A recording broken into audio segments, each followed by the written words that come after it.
Let's explore the meditation mistake that could spark unexpected anger.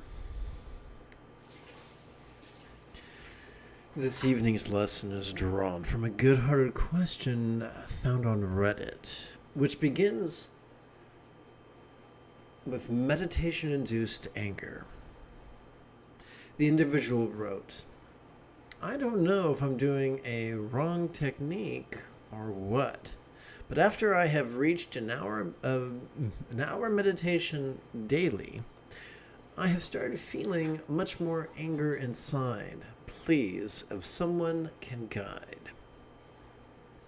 Well, let's begin with broad brushstrokes.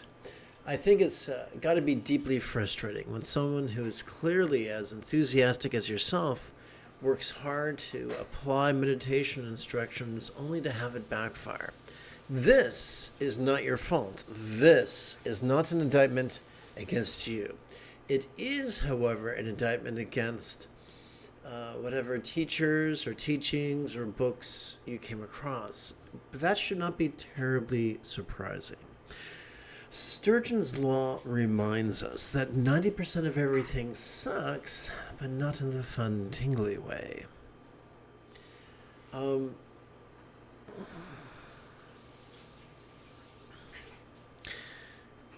Sadly, the majority of meditation teachers act as if being rigid, fearful, superstitious, controlling, elitist, cryptic, competitive, and cruel is Jim Dandy, while only a minority favor being flexible, loving, rational, laid back, egalitarian, lucid, cooperative, and kind. Let's focus in on being flexible or being rigid. We turn our attention, or I invite you to let your attention be drawn to this artist's simplification of a side view of the human brain. There are many, many, many teachers who implore their students to practice active concentration and active analysis. The only way to do that is to rely upon such discrete mechanisms as are found in either our medial prefrontal cortex or our dorsolateral prefrontal cortex. Now, don't get me wrong, the prefrontal cortex is a lovely set of tools.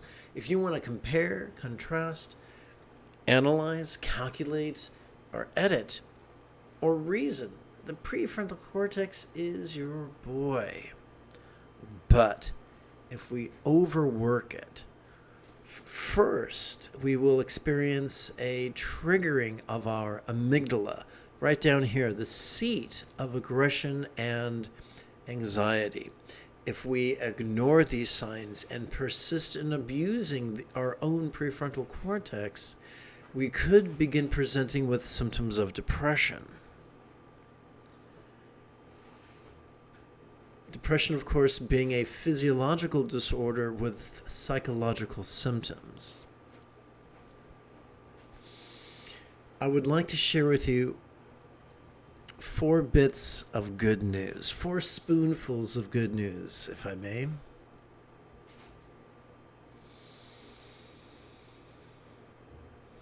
When we stop using our breath as an object of concentration, and instead use it merely the way a pianist would use a metronome, then things change. You see, every time we inhale, whether we know it or not, we are wired by evolution to access our sympathetic nervous system, which is found in the middle third or the central third of our spinal cord. This bad boy has evolved to help us perceive in a very specific manner, to help us perceive vulnerably, passively, viscerally, randomly, and fleetingly, which is less rigid and more flexible. The easiest way for our big old brain to cooperate with our sympathetic nervous system is this: to silently, mentally, and passively recite the demonstrative pronoun this during our inhalation. But as such, we can notice all manner of things. We can notice sights, sounds, sensations, flavors, scents, and the like. We could also notice emotions, intentions, thoughts, memories, and imaginings. That could be overwhelming. Fortunately, every time we exhale, whether we know it or not, we are wired to automatically access our parasympathetic nervous system. This is ensconced within both the lower third as well as the upper third of that same spinal cord. So our exhalations, parasympathetic nervous system is wired to support both physical relaxation as well as mental release. And one of the keys to really getting our brain to cooperate with that parasympathetic nervous system is for us to silently, mentally, and passively recite the one-syllable verb ease during our exhalation. Do this. And whatever you notice, regardless of how troubling it is, giving into rage will no longer be an issue. You cannot lose your temper and relax at the same time.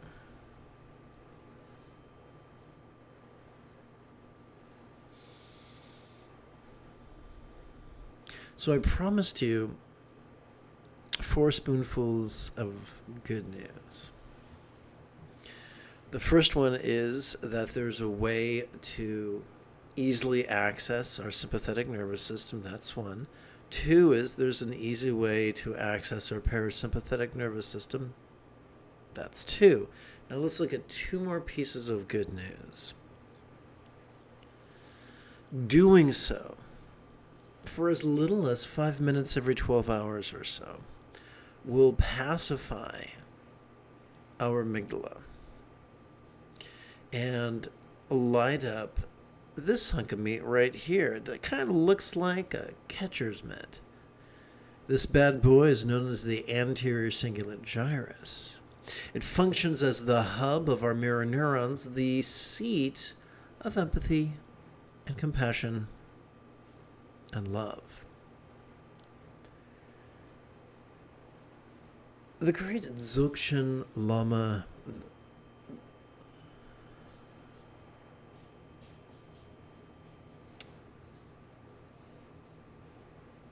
Tulku Thondup insisted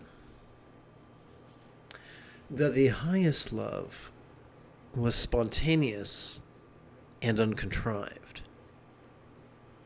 And now for our 4th spoonful of good news. The more we practice mindfulness and meditation, the more our choices and our utterances and our deeds will flow in the effortless effort of love's centered spontaneity.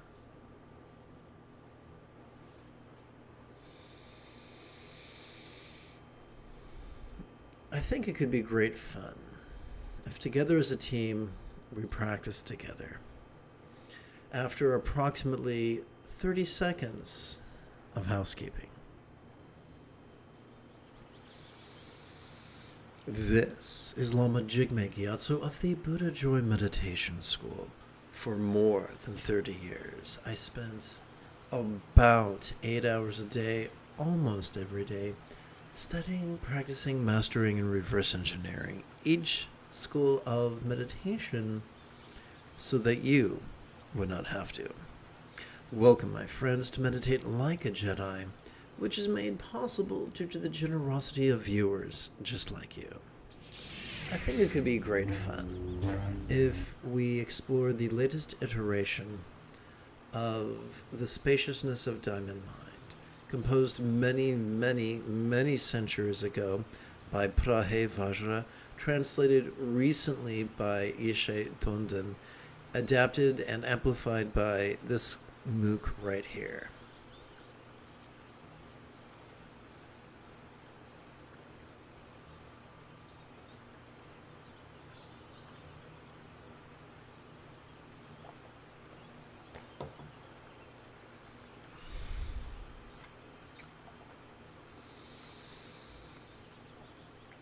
So I'd like it very much if we chanted the 21st verse together.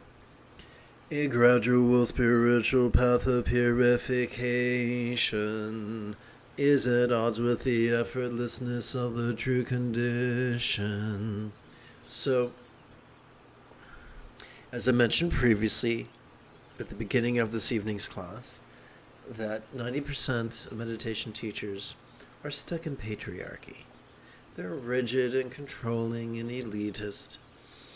And so they teach a very, very pseudo-intellectual path, or very superstitious, rigid, belief-oriented path, neither of which was taught either by the Buddha or Prahe Vajra.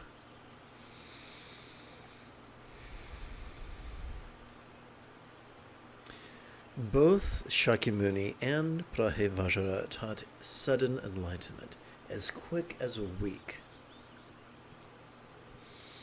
as is described in the penultimate passage of the Satipatthana Sutta.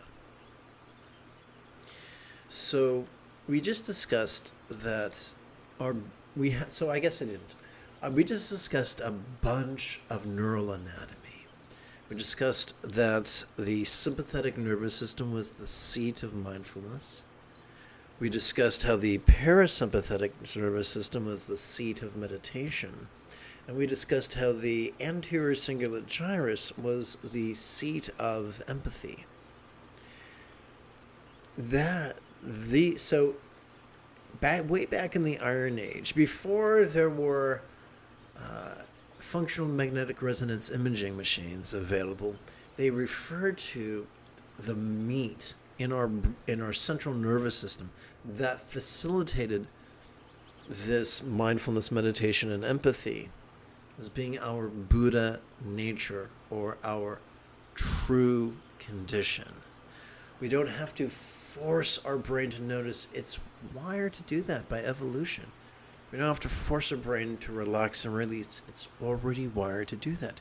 We don't have to force our brain to have empathy. It is already wired to do that.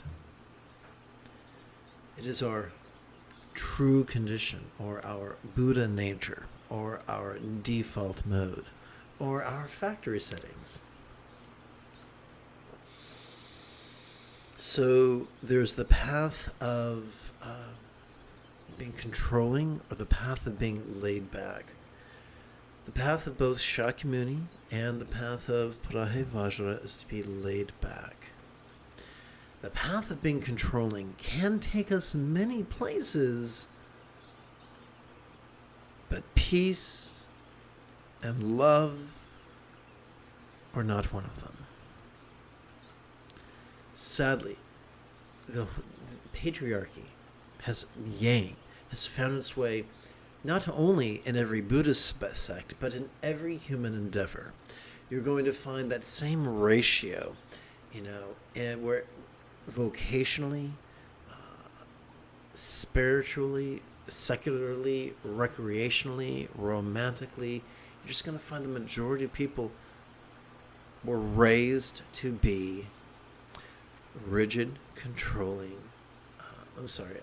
rigid, fearful, superstitious, controlling, elitist, cryptic, competitive, and cruel.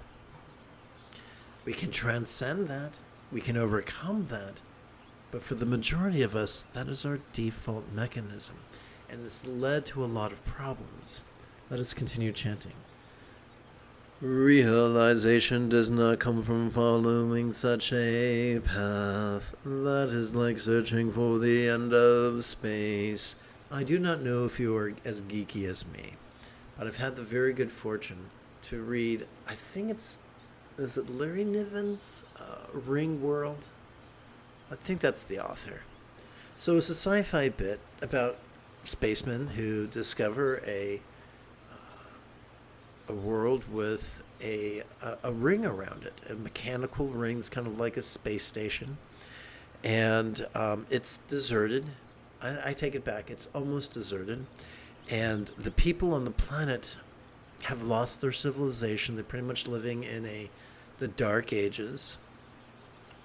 And there's one character, a robust barbarian adventurer. Think Conan, and and his life's mission is to follow this ring in the sky and see where it ends. A ring does not end. A ring is a circle. And so the idea of finding the end of the ring is an act of folly. And he is basically a comic relief character in the novel.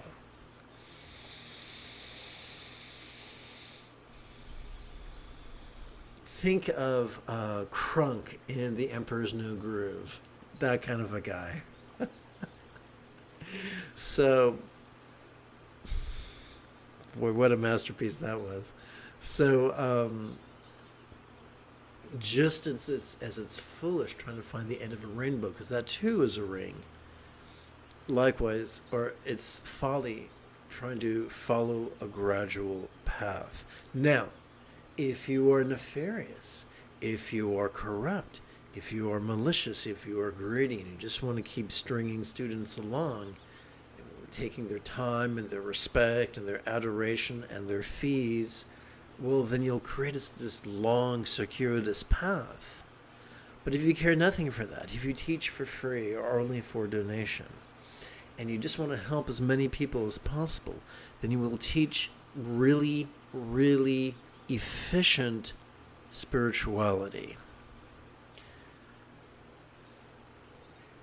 Before there was Zen, there was before there was Japanese Zen, there was Chinese Proto-Zen. And there was a teeny tiny sect in China, and I'm going to mispronounce it, and I mean no disrespect. It was called, this sounds off color, but it was called cow dung in Chinese. And I think it's just wonderful that people who were not in contact in different parts of the world were teaching the same thing. Whether it was the founders of cow dung, the founders of Hatha Yoga, or the Buddha, or Shakyamuni Buddha, who taught Sati Pasadi. It's the same thing. An easy path based on cooperating with the mechanisms of our central nervous system. And now enough of that, let's practice.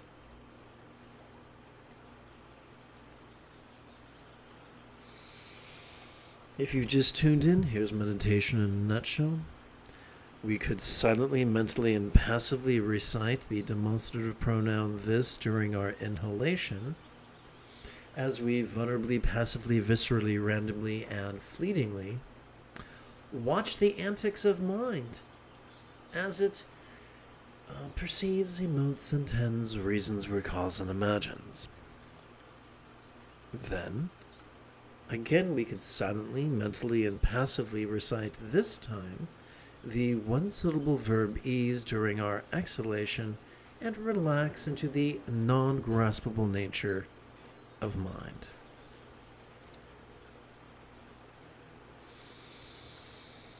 This is an excellent time to share with you the first third of Bengali crease counting.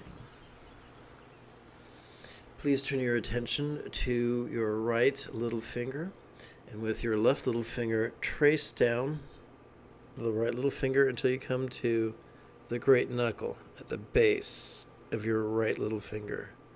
When you place your hands, when you rest your right great knuckle upon your left little finger and your hand palms up, you could feel your energy collecting in your lower abdomen.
Let us chant the 22nd verse. The true condition being what it is, revealed as it is, cannot be seen as a path to travel. The state of effortless enlightenment is the source of all. Its manifestations are all marvelous wonders. So what if enlightenment was nothing more than the mastery of the Eightfold Path? And what if the remaining six folds of the Eightfold Path flowed from the effortless practice of the seventh and eighth folds, mindfulness and meditation? Remember, 50% of the Buddha's Eightfold Path pertains to loving kindness, kindness of intention, kindness of communication, kindness of conduct, and kindness of commerce or cooperation.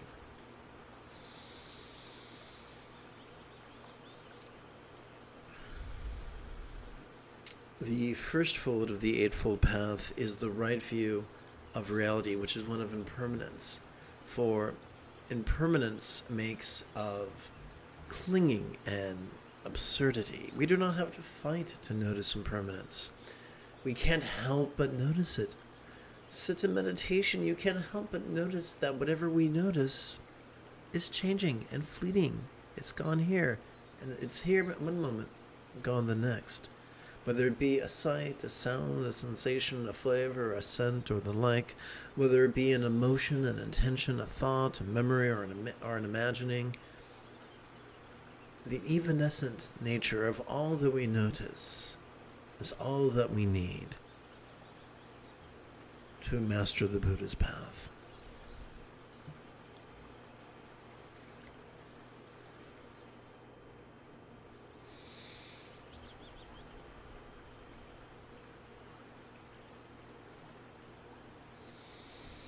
Let's return to the second variation of the first third of Bengali crease counting. This time, using the tip of our left ring finger, let us trace the back of our right ring finger till we come to the great knuckle. Rest this great knuckle upon this left little ring finger, and you might feel your energy collecting in your mid-abdomen, the region of your navel. And now let's explore the second third of Bengali crease counting. And that is the art of counting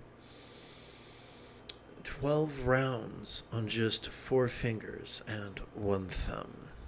Let us pretend that a round is simply one inhalation followed by 1 exhalation. During each inhalation, we could touch the tip of our right thumb to a crease. During each inhalation, we could advance that thumb until we've counted 12 rounds.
Please chant the 23rd verse with me.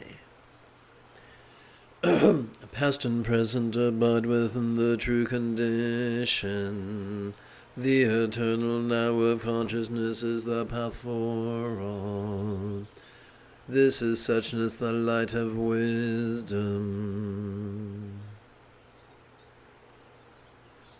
The realization of enlightened beings both past and yet to come. Whoopsie.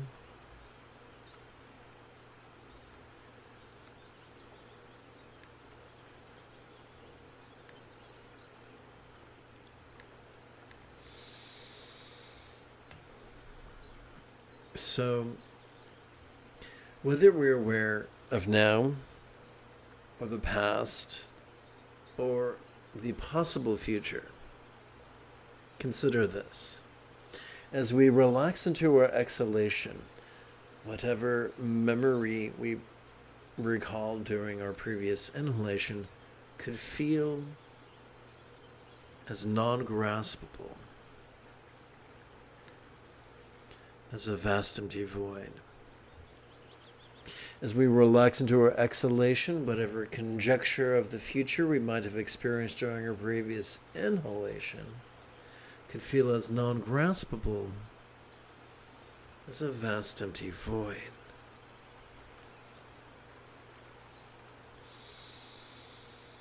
As we relax into our exhalation, whatever sight, sound, sensation, flavor, scent, or the like we might have perceived during our inhalation could feel as non-graspable as a vast empty void. Now, any English teacher will remind us that a simile is only as useful as it is relatable. Therefore, we have to ask, what is a real-world example of a non-graspable vast empty void? About the illusion of the infinite azure sky or bright and beautiful cloudless morn, which, although could be tantalizing to the eye, is non-graspable to the hand.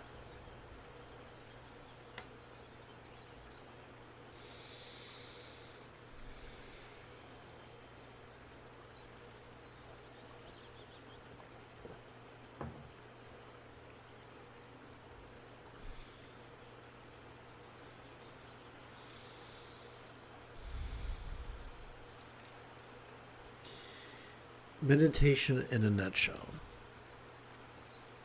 As we silently, mentally, and passively recite the demonstrative pronoun this during our inhalation,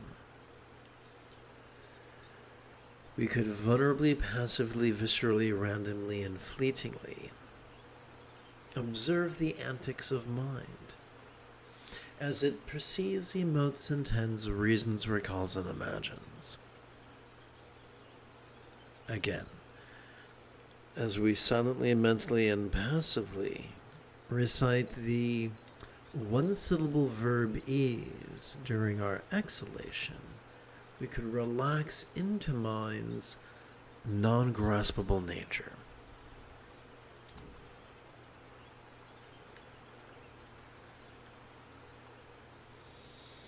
So, quick review. We've discussed the first level of Bengali crease counting, which deals with the great knuckles on the back of our hand. This time we're going to draw our attention to the great knuckle at the base of our right middle finger. We're going to allow that great knuckle to rest upon our left middle finger in our lap. Second bit of review. We've already discussed how we can count on the creases of our right hand.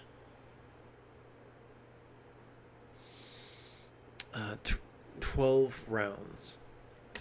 And now for level 3 of Bengali crease counting. On our left hand, we can count sets of those 12 rounds. One set of 12 rounds, 2 sets of 12 rounds, 3 sets of 12 rounds, and the like. And that's all you need to know about Bengali crease counting.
We come to the final quarter of this evening's practice. Please chant with me the 24th verse. This living presence is the universal way. The moon and its reflection on water are non-dual. The mind of awakening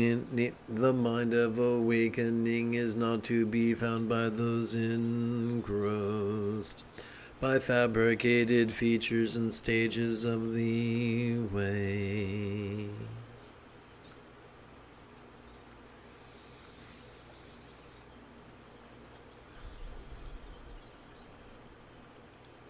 So we are alive.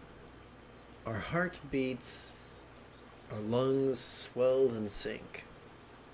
Our body is in a constant state of flux.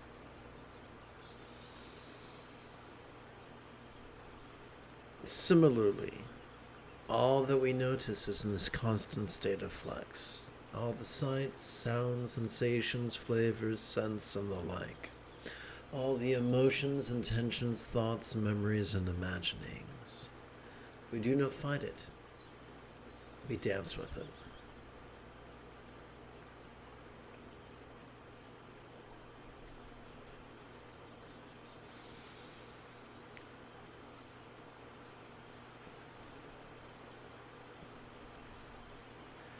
We are not shocked by the sight of the reflection of the moon on the surface of the water below. We are not shocked by interdependence. We're not shocked that we are affected, that our bodies affect our sense of pleasure, our pain, which affects our perception of intensity, which affects our experience of impulse, which affects our further perceptions. We're not shocked or distressed by interdependence.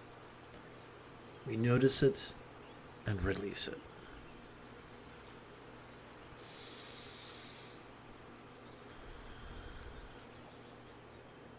And now I simply wish to review the first level of crease counting, which is the great knuckles.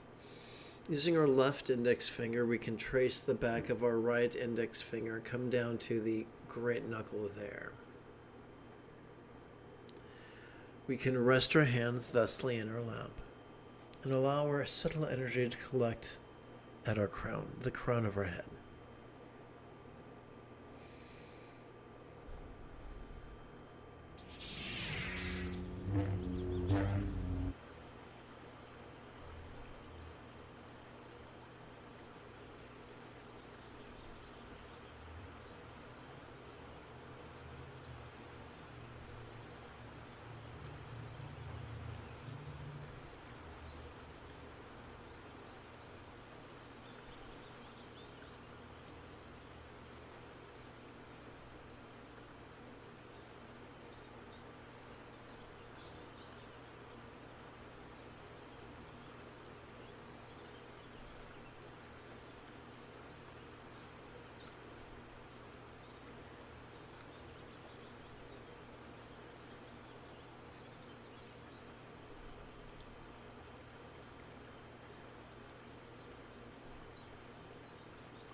If you feel that I have earned it, you could give this live stream a thumbs up. You could even help support this channel.